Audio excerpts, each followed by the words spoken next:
Welcome to my show, simply entitled Women Influencers. I am Veronica Malolos, CCIM, founder and CEO of the Capstack Group of Companies, providing commercial real estate development, brokerage, and property management services in the greater Orlando area. Today's guest is Asia's most influential and purposeful CMO, Siew Ting Foo, from Singapore. She is a global Fortune 100 executive and human-centric transformational growth leader. Please don't forget to hit that thumbs up button and subscribe below. I welcome your comments and please share with someone who can benefit from this podcast. Hello, Siew Ting. How are you today? I'm fantastic. Great. Calling you from sunny Singapore. Yeah, absolutely. My goodness, you are, I think, 13 hours ahead of me. Am I correct? Yes, correct. Wonderful. And just as I told you before, I used to live in Singapore for about 5 years. So that's something we have in common. And I want to thank you so much, Siew Ting, for taking the time to talk to me today on our podcast. So I'd like to dive right in. I am so excited to hear about your story, how you grew up in your environment, and how you got to where you are today. So please tell us, Siew Ting. Well, I'm a Singaporean. I'm born and bred in Singapore. Come from a family of three girls. I'm actually the middle child. And my mom, when she was around, she's a retired nurse, and my dad is a journalist. And my mom actually has a fantastic influence on who I am and what I become to be. I mean, when we don't grow up in a very rich family, pretty humble, but she's ingrained me with values that are very Asian related, like humility, hard work, determination, resilience. And despite that, we come from very humble upbringing. When we were young, me and my sisters, when we were young, she made sure that she sent us to the best schools. So I was very fortunate to go to the most elite schools in Singapore, from primary school, junior to high school to university.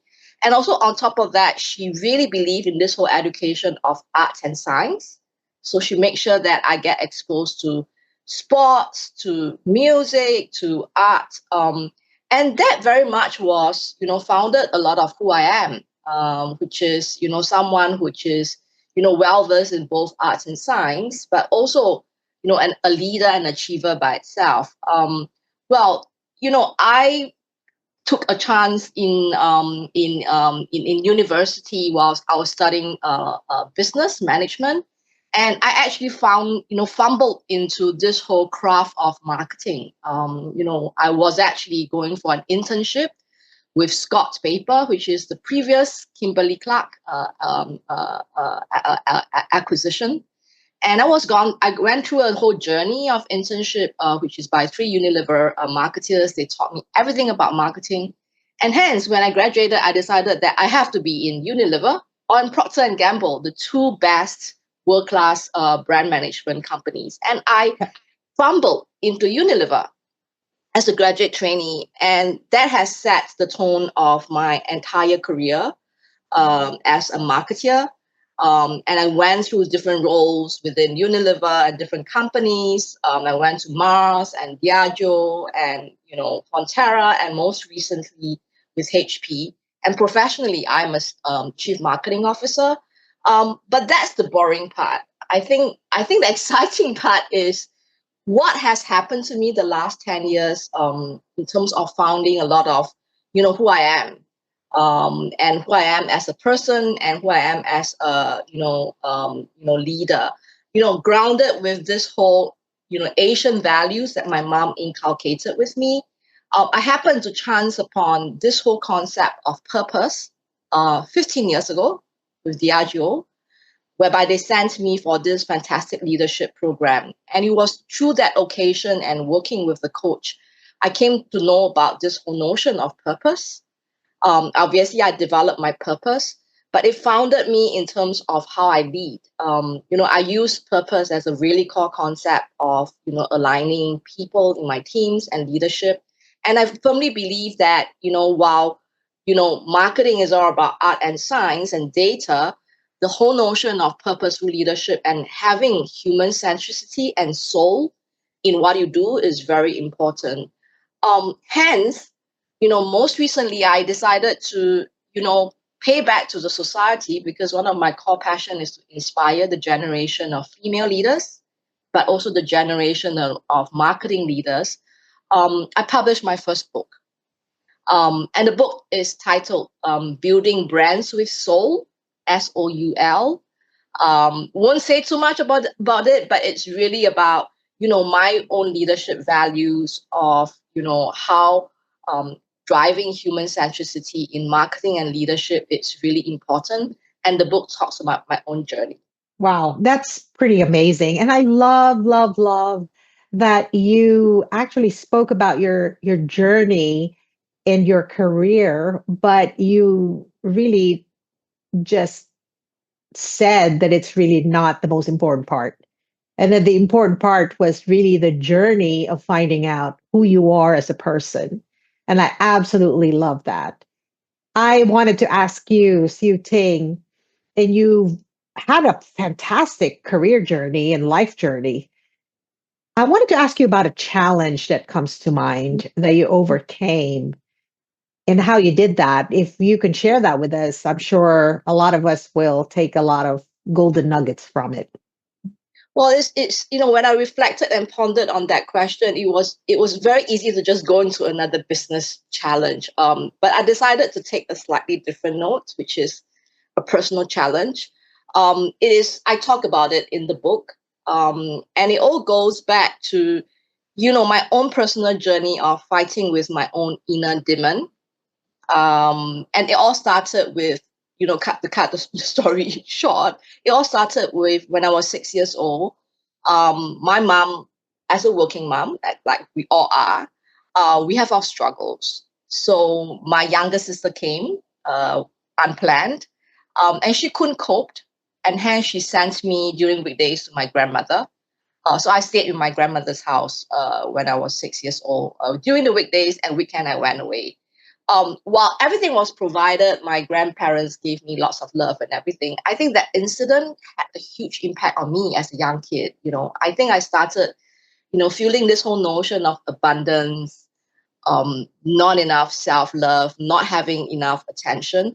But it was good in a way that it actually, helped me become who I am, because thereafter, I went after big, leadership stuff, and I went around achieving a lot of things. But it was actually driven out of this whole notion of, getting my mom's attention. And it was really coming from a position of fear. Um, how do I know about this? Because as I started having my own coaching journey and leadership journey, that came out quite a fair bit. And the last 8 years, after I have my little girl, I kind of confronted that quite a fair bit, because while fear is great to push you as a leader, you can be a better human being and a better leader, not coming just from a position of fear. So I went through this whole journey of, talking to my younger self, accepting who I am fully, accepting my own potential fully. And I can say, beginning this year, when I started writing this book, I'm actually accepting very much who I am. So how I actually drive things and impact things come from a position of abundance, not from a position of fear. And really, comes from a position of love, of loving myself versus, a gap. So, there's this whole saying, looking at the glass half full versus half empty. I used to be half empty, and I can say that now I'm half full. Wow, that's really amazing. And I have to tell you, I'm also a middle child, and I grew up with four sisters, not just Wow. Okay. not just two. But I totally, totally get what you're saying, that as children, oftentimes we have these inner demons, you called them, right? Yeah. That we had to confront as adults. And totally, totally appreciate what you just shared there. Allowed yourself to be vulnerable and just share kind of those things that otherwise other people might think too private to share. But I'm sure that a lot of our audience will take a lot of positive things from that. So let me ask you about influence. Now, you talked about becoming impactful later on, right? Not just to your surroundings, to your business, but also to society. So if there was one outcome that you had influence on that you're most proud of, what would that be? I would think it will be, there are many, but I think one that is most monumental for me and most memorable will be my first role with HP, which is my last company as the Asia Pac CMO. Um, for me, impact and how I define impact, and is about being able to achieve great results, but you're impacting three things. You are actually building a brand, which is what I do, in a purposeful way. You are actually impacting people. That means you're unleashing the potential of people, and also you're impacting the society and the community. And the job that I was given as an Asia Pac CMO was a very challenging one. And I was new to the company, new to the culture, new teams.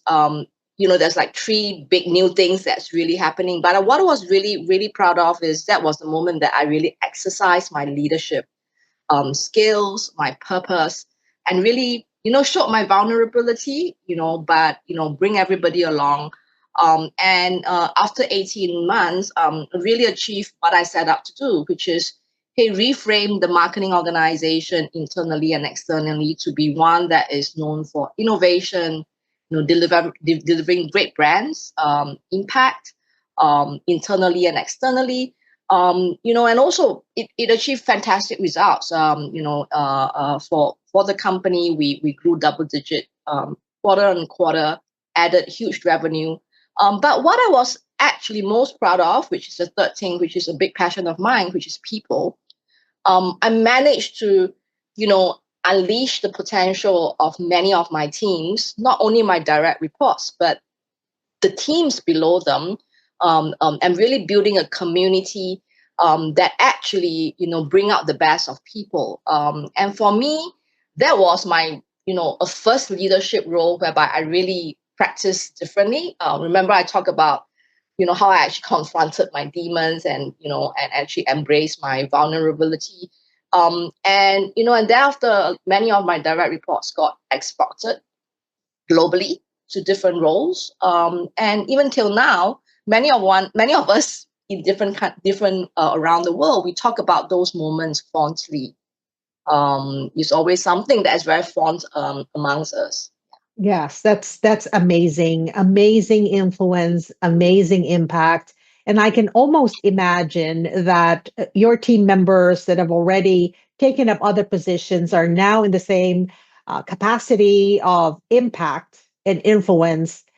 What they've learned from you is probably resonating somewhere else in the world. And to me, that is really something so amazing, especially because you are so focused on people, right? Because at the end of the day, we are humans and we are people. And if, like you said, if you are human centric, then your impact and results are so much larger than what you intended. That's absolutely amazing.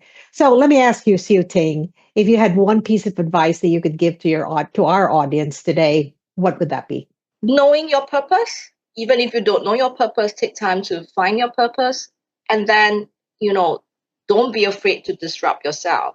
And what do I mean by the latter? I mean, we live in the world of constant change now, right? Like AI, blah blah blah, and actually being in the whole profession of marketing is constantly changing.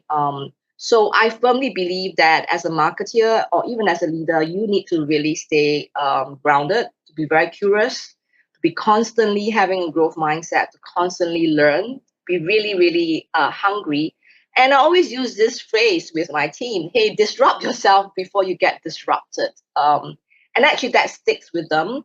And if you do that with the appetite, and then you're anchored on your purpose, wow, how wonderful would that be? Because it's almost like a tree, right? Analogy of a tree. You have you're deep with roots on the ground because of purpose, but then you expand yourself, explore the sky, explore everything, and disrupt yourself before you get disrupted.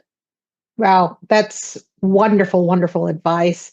And certainly when you talk about curiosity, it's actually one of my personal values, curiosity and adventure. And again, that points to wanting to always put a foot outside of what you're comfortable with, Yeah. right? And explore. And I think it points to what you just said. Don't be afraid of disrupting yourself. I love that so much. Thank Well, you. Siew Ting, we have come to the portion of our interview where I get to pass on the mic to you and you get to ask me a question. So please go ahead. Yeah, I mean, Veronica, as a woman of influence, I would love to know, what will you say to your younger self? Sure. And great question. I actually was asked that by another guest of mine, but I'm going to answer it differently this time. So thank you for the question. What I would say to my younger self is it's okay that you can't figure out what you want to be when you grow up. It's Mhm. not that urgent. You know, I grew up in an Asian household too. And just like you, actually, and I always say this, I interviewed another East Indian or, Asian guest, and she was talking about her parents had taken her to all kinds of classes, and same thing with me. And I don't know if that's an Asian thing, but it certainly is great to be exposed to all kinds sciences and the arts. And it really cost quite a bit of pressure on me entering into college, not really knowing what I wanted to pursue. And I Mhm. remember the anxiety, not knowing what I thought at that time was my purpose, but it's not really. It's just a college degree, right? Well, what would I want to enroll in? Mhm. And I just took the kind of the factual decision that was based on just, oh, I love math and I love art, so I'll just go to architecture school. But it turns out that's not really my passion, right? Mhm. And I beat myself up for it. I did for a very long time. It's probably one of my regrets. But if I were to talk to my younger self entering into college or just graduating high school, I would say to her, don't sweat it. It's okay. Yeah. It's not really that urgent, right? And don't beat yourself up because you haven't figured out what you want to be yet. Well, it took me a long time, Siew Ting, to be honest with you. And now I feel, and I'm already in my later years, and it's only now that I really actually figured out what I love, and that's commercial real estate. So it's taken Right. a long time for me, and many seasons and many journeys that I had to undertake, but it's okay. It's okay. So that's what I would say. But so thank you for that question. I wanted to ask you, Siew Ting, I know you just published a book just as late as November of last year. So if the audience wanted to get that book, how can they connect with you? Where can they order this book? Do you have a website? Please tell us. Yeah. Well, I mean, the title of the book is Building Brands with Soul, CMO's journey to, humanizing growth and creating lasting impact. For people overseas, out of Singapore, you can actually buy them on Amazon. It's available in both ebook and also physical book. But if you'd also like to know more about it, you can actually, look at my website, which is www.soul, SOUL, for profit, PROFIT.org. Oh, wonderful. Great, great, great. So is it available in the US, even as an ebook? Yes, on Amazon. Okay, perfect, perfect. Well, great. Well, I wish you all the best, Siew Ting. And I am so grateful that you spent some time. I know you're a very influential woman out there in Singapore and in Southeast Asia. And you've had several awards that were given to you for being influential. So this is such a treat to have you on our podcast. So thank you so much. And I know your day just started and my day just Yes. ended. So it's so good to connect with you. Thank you, Veronica. I enjoyed this conversation so much. Oh, likewise. Thank you.